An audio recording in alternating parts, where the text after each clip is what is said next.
अस्सलामुअलैकुम dear students, उम्मीद करता हूँ आप बखैर व आफियत से होंगे। जेके टॉपर्स एकेडमी में आपका खैर मकदम है। आज का जो हमारा टॉपिक है वो उर्दू दास्तान निगारी पर होगा। कैसे इस सिनफ ने इस हमारे अदब में अपने इर्तिकाई मनाजिल तय किए, इसके अज्जाए तरकीबी क्या है और साथ साथ में इसकी अहम खुसूसियात क्या है। तो सबसे पहले हम दास्तान के मफ़हूम और तारीफ़ पर बात करते हैं। दास्तान लफ्ज़ी माने अगर देखे जाए दास्तान के, तो ये फ़ारसी ज़बान का लफ्ज़ है, यानी ये हमारे उर्दू अदब में ये लफ्ज़ दास्तान जो है ये फ़ारसी से लिया गया है। किससे लिया गया है? फ़ारसी से। और फ़ारसी में भी इसके क्या माने हैं? किस्सा, कहानी या रिवायत की। ठीक है, यहाँ तक समझ में आया होगा। अब जब भी आप दास्तान लफ्ज़ से कभी भी जब रूबरू होंगे तो आप यही समझ लेंगे कि इससे मुराद किस्सा कहानी है। ठीक है, किस्सा कहानी। लेकिन अदबी तारीफ़ जब इस सिनफ की जाती है तो इससे मुराद है नसर की वो तवील और पेचीदा कहानी जिसकी बुनियाद ख़याली वाक़ात, जादू और फ़ौकुल फितरत अनासिर पर होती है। यहाँ बात नसर की आई। देखिए, हमारे पास जो अदब है वो दो सूरतों में हमारे पास मौजूद है। एक नज़म में, ठीक है, और किस सूरत में है? नसर में। यहां बात हुई है नसर की, तो समझ लेना दास्तान जो है ये किस सूरत में हमारे पास है?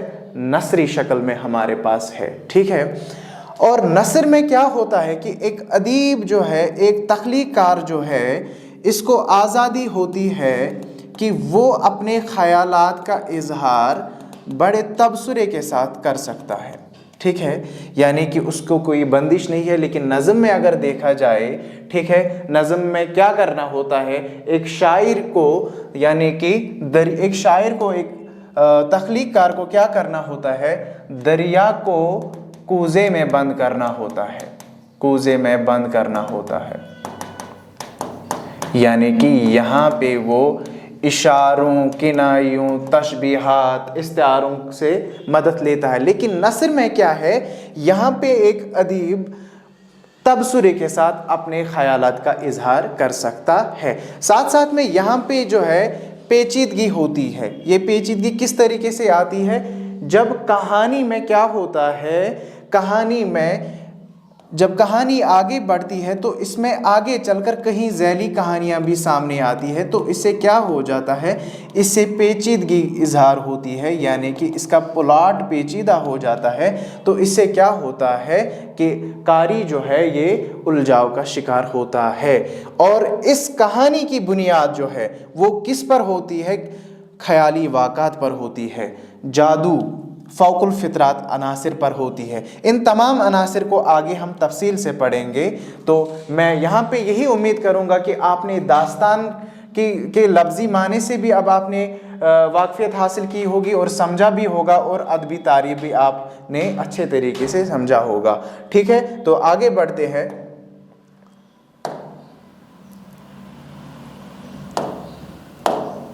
देखिए, दास्तान निगारी उर्दू अदब की कदीम और अहम नसरी रिवायत है जिसमें माफ़ौकुल फितरत वाक़ात, शुजात, इश्क, मुहिम जोई, तिलस्म, अखलाकी अक़दार और इंसानी जज्बात को नहायत दिलचस्प अंदाज में पेश किया जाता है। दास्तानें न सिर्फ तफरीह का ज़रिया थी बल्कि तहज़ीब, सकाफ़त, ज़बान और माशरती अक़दार की आईनादार भी है। ठीक है, यहाँ पे हमने देखा कि दास्तान जो है ये कदीम नसरी रिवायत है। इसमें क्या होता है?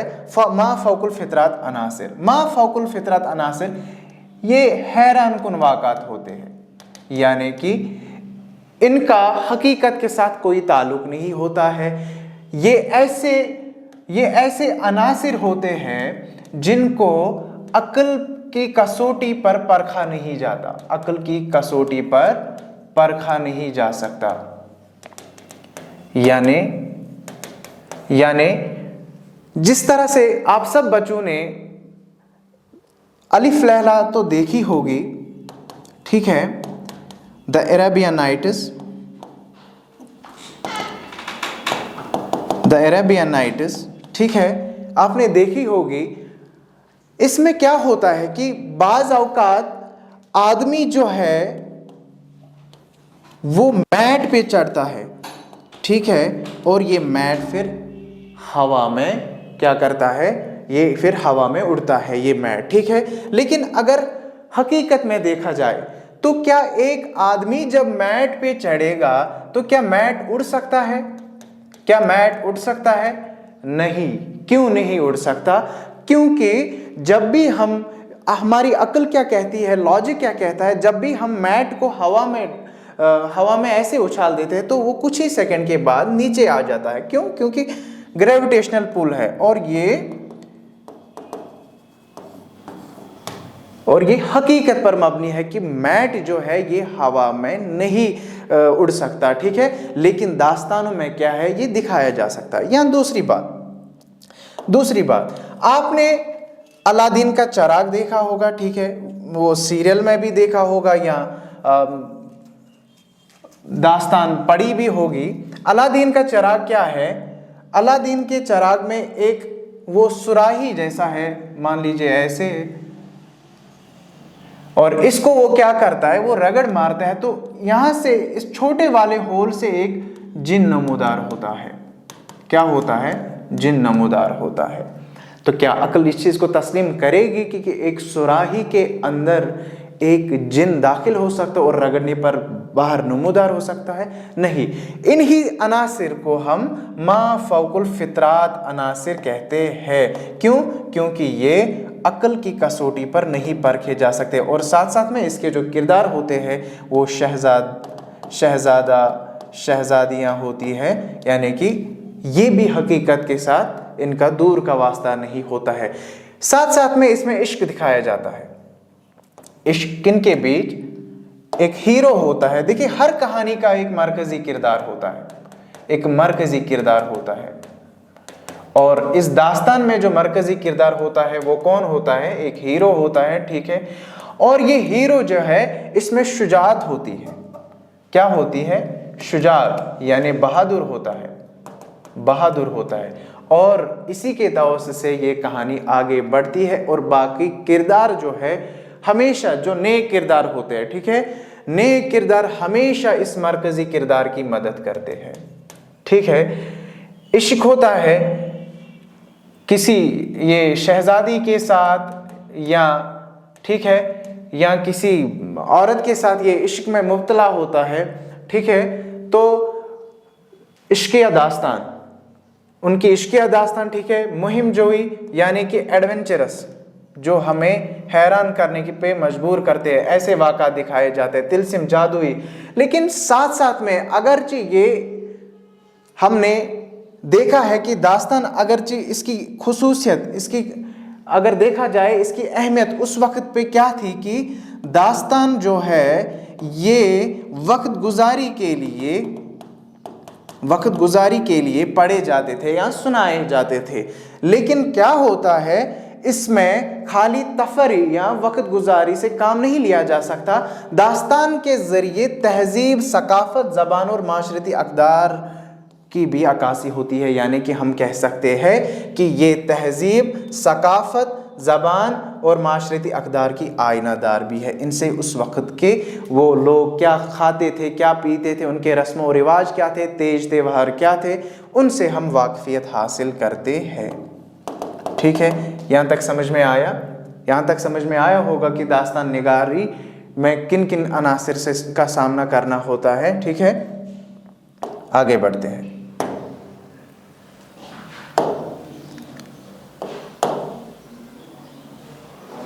अब दास्तान के अज्जाए तरकीबी, दास्तान के अज्जाए तरकीबी क्या है? दास्तान के अज्जाए तरकीबी पर बात की जाए तो सबसे पहले कहानी तो होती ही है। कहानी में क्या होता है? कहानी में एक वाक़ा के बाद दूसरा वाक़ा बयान किया जाता है, दूसरा वाक़ा बयान किया जाता है, ठीक है। और ये वाक़ा ऐसे बयान किए जाते हैं, एक तो इनमें दिलचस्पी का उन्सुर होता है और इनमें तजस्सुस होता है, इंटरेस्ट और क्यूरियोसिटी।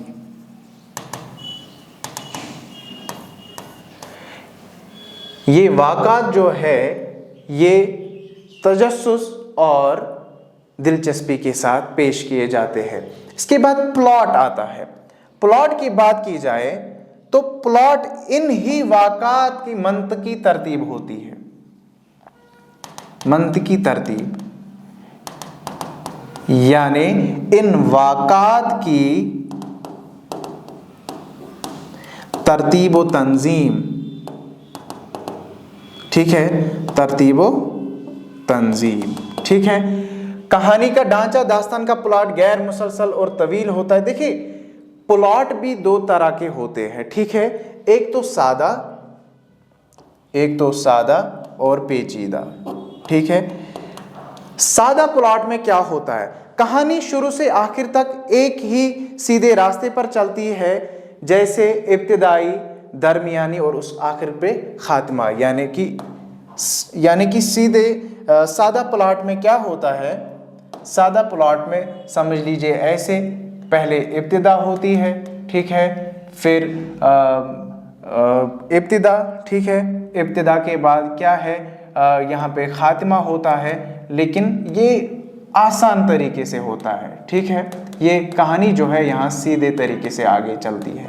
लेकिन जो पेचीदा होता है, पेचीदा में क्या होता है, कहानी जो है इसमें अंदर से ज़ैली कहानियाँ लाई जाती है, बाकी कहानियाँ लाई जाती है, और उससे क्या है, प्लॉट पेचीदा होता है, यानी कि कहानी कहीं रास्तों से गुजरती है और उससे क्या है, कारी कभी कभार भटक भी जाता है। लेकिन दास्तान निगार जो है वो इस अनासिर का भी ख्याल रखता है, वो इस चीज़ का भी ख्याल रखता है। इसीलिए मैंने पहले ही कहा, दिलचस्पी और तजस्सुस, वो इन वाक़ात को इस तरह से पेश करता है कि इन वाक़ात में दिलचस्पी भी होती है और तजस्सुस भी, यानी कि कारी जो है या सामीन जो है वो क्या करते हैं, वो हमेशा क्यूरियोसिटी में रहते हैं कि इस वाक़े के बाद क्या होगा।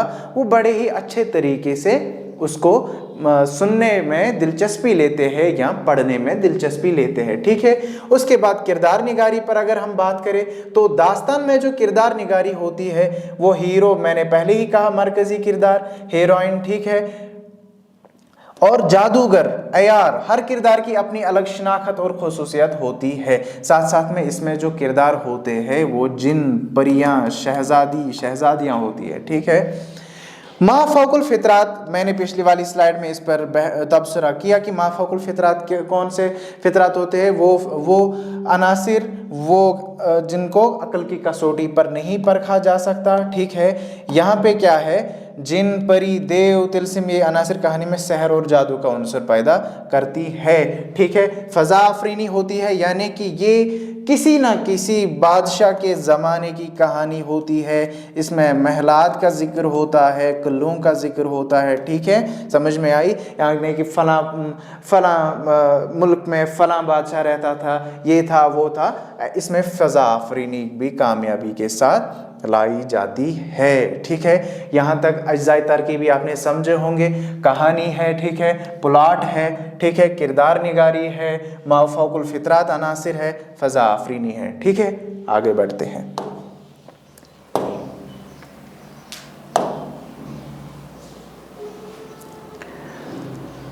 फौकुल फितरात अनासिर से मज़ीद वाकफियत, ठीक है। या देखो पहले ही मैंने कहा अक्ल से आज़ादी, ठीक है, यानी कि जो अक्ल की कसौटी पर नहीं परखे जाते हैं, अक्ल से आज़ादी। फौकुल फितरात अनासिर, इंसानी अक्ल से बाहर के वाक़ात, जैसे उड़ने वाला कालीन, ठीक है, उड़ने वाला कालीन, मैट, ठीक है, गायब होने वाली टोपी, ठीक है, या तिलिस्माती किले वो जो आसमानों में दिखाए जाते हैं। मैंने पहले ही कहा कि अगर आप अलिफ लैला देखोगे या कोई और दास्तान देखोगे तो आपको अच्छी तरीके से इन तमाम माफौकुल फितरत अनासिर की वाकफियत ही भी होगी और आप समझेंगे भी, ठीक है। तो उड़ने वाला कालीन, गायब होने वाली टोपी या तिलिस्माती किले, इन अनासिर की बदौलत दास्तान में सहर अंगेजी पैदा होती है जो कारी को एक नई दुनिया में ले जाती है। देखो क्या होता है कि रोज़मर्रा वाक़ात में जो हम देखते हैं, जिनसे हमें मुशाहदा होता है, ठीक है, जो हम खुद एक्सपीरियंस करते हैं, उनमें क्या होता है, उनमें हम उतनी दिलचस्पी नहीं लेते हैं, ठीक है। लेकिन ऐसे अनासिर जो हमने आज तक देखे ही नहीं हो, जिनसे हमारा कभी सामना ही ना हुआ हो, वो अनासिर जब किसी सिनफ में इस्तेमाल होते हैं तो क्या होगा, हम उस चीज़ में इंटरेस्ट लेते हैं, दिलचस्पी लेते हैं। क्यों? क्योंकि वो हमारे लिए एक नई चीज़ होती है, ठीक है। तो इसीलिए यानी कि जो कारी को एक नई दुनिया में ले जाते हैं, इसीलिए माफौकुल फितरत को लाया जाता था। अक्ल व मंतिक से आज़ादी, दास्तान में अक्ल या साइंस के कवानीन लागू नहीं होते। मैंने पहले ही कहा, क्योंकि जब माफौकुल फितरत, देखो साइंस क्या कहती है, ग्रेविटेशनल पुल है, ठीक है, समझ में आई बात, ये लॉजिक है, ठीक है, प्रूफ है, ये हमने एक्सपीरियंस भी किया है, एक्सपेरिमेंट भी किया है, ठीक है। यहां पे मैट को उड़ के दिखाया जाता है, यानी कि मैट उड़ रहा है। अब किससे आज़ादी है? साइंस के कवानीन अब इसमें फिट नहीं होंगे। यहाँ जादू, तिलस्म, मौजज़ात आम बात है और हर वाक़ा किसी मंत की वजाहत का मोहताज नहीं होता। मैंने पहले ही कहा कि दास्तान में जो है, दास्तान में हमें किस चीज़ का ख्याल रखना होता है, प्लॉट का भी। ये एक अहम अज्जाई तरकीबी में शुमार होता है और इससे क्या होता है, ये वाक़ात की मंत की तरतीब बताता है, ठीक है, यानी वाक़ात की तरतीबो तंजीम, ठीक है। यहाँ तक समझ में आया। माफौकुल फितरत अनासिर से अब आप वाकिफ़ हुए होंगे, ठीक है। हम आगे बढ़ते हैं नेक्स्ट स्लाइड पे।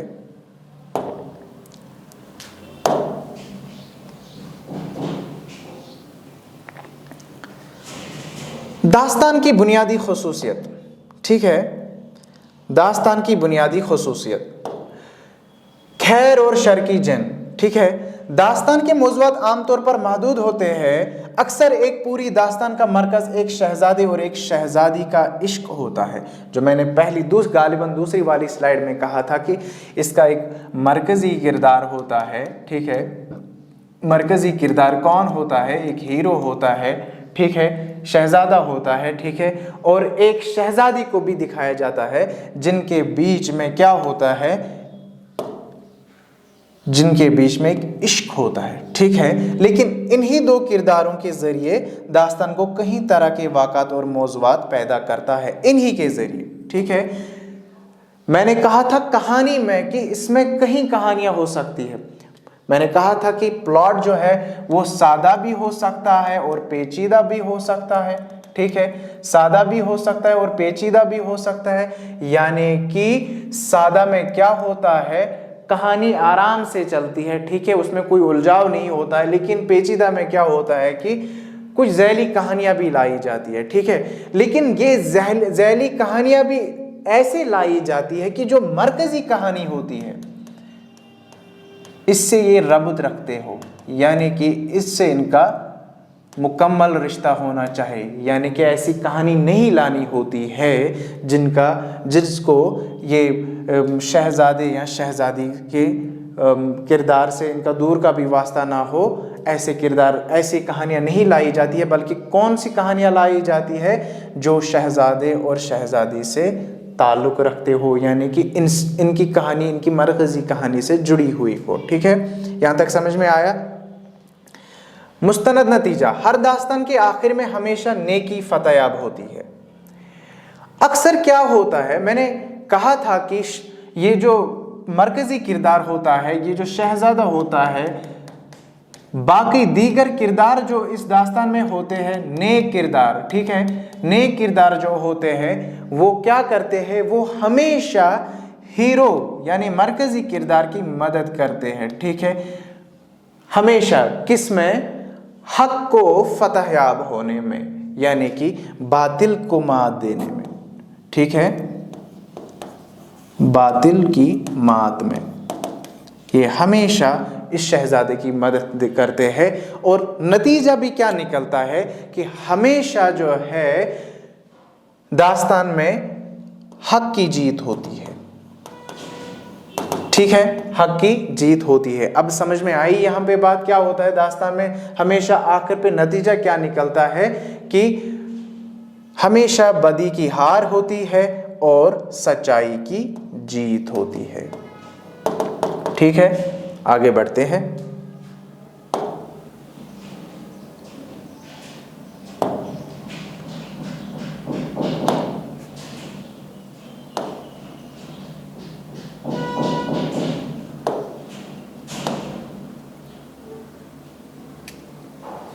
सॉरी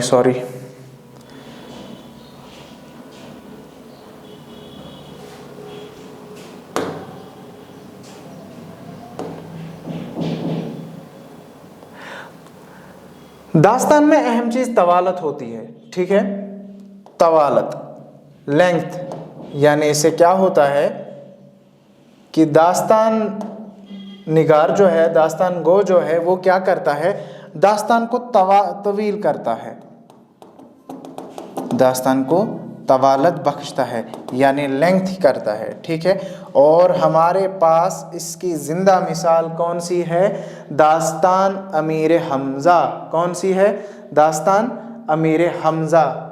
इसमें क्या किया गया, दास्तान अमीर हमजा जो है ये 46 जुल्दों पर है। कितने, 46 जुल्दों पर मुश्तमिल है। ठीक है, 46 जुल्दों पर मुश्तमिल है और तकरीबन अप्रॉक्सीमेटली क्या कहा जाता है कि इसके 46,000 पेजेस है। अब समझिए कि दास्तान को एक दास्तान में कितनी तवालत होती है, कितनी लेंथ होती है। ठीक है, ये कितने तवील भी लिखे जा सकते हैं। आगे बढ़ते हैं।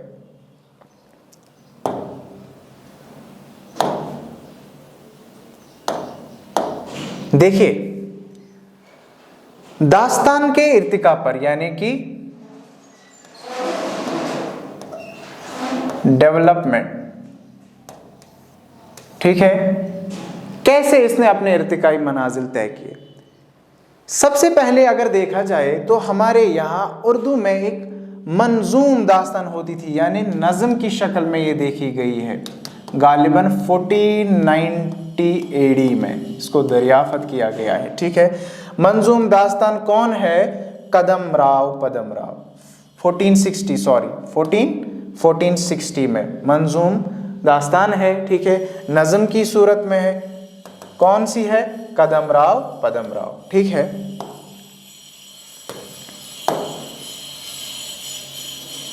उसके बाद दक्कन के दौर में देखी जाए, ठीक है, दास्तान का आगाज किस तरह से होती है। पहली नसरी दास्तान कौन सी है, पहली नसरी दास्तान सबरस है। कब लिखी गई, 1635 में, 1045 हिजरी। ठीक है, ईस्वी की बात की जाए तो 1635 में सबरस लिखी गई। लिखने वाला कौन है, मुसन्निफ कौन है, मुल्ला वजही। ठीक है, किससे वाबस्ता थे, दरबार कुतुब शाह गोलकंडा से। ठीक है, अब ये क्या है, ये तमसीली एलोगोरिकल दास्तान है जिसमें इंसान के एज़ा और जज्बात, अक्ल, दिल, हुस्न, इश्क, नज़र को किरदार बनाया गया है। ये उर्दू की पहली नसरी दास्तान मानी जाती है। ठीक है, मुसन्निफ कौन है, मुल्ला वजही है। सन तसनीफ कब हुई, 1635 ईस्वी में, और हिजरी की बात की जाए 1045 हिजरी में इसकी सन तसनीफ है। देखा जाए, मैंने यहाँ पे कहा कि ये तमसील एलोगोरिकल दास्तान है। तमसील किसे कहते हैं, तमसील निगारी क्या है, ये वो अंदाज है जिसमें किसी बात को बराह रास्त कहने के बजाय फर्जी, अलामती या तसव्वुराती किरदारों और कहानी के जरिए समझाया जाता है। क्या कहा मैंने, बराह रास्त कहने के बजाय, यानी कि इनडायरेक्टली इसमें कहा जाता है, और फर्जी, अलामती या तसव्वुराती किरदारों के ज़रिए कहानी को समझाया जाता है। और यहाँ पे क्या इन्होंने इस्तेमाल किया है, यही तमसीली एलोगोरिकल दास्तान है। ठीक है, इसमें इन्होंने क्या किया है, तसव्वुराती तजसीम, यानी कि यानी कि तसव्वुराती तहसीन में क्या होता है, इंसानी जज्बात, ख़यालात या अखलाकी खूबियों को जानदार किरदार बनाकर पेश किया जाता है। अखलाकी खूबियों को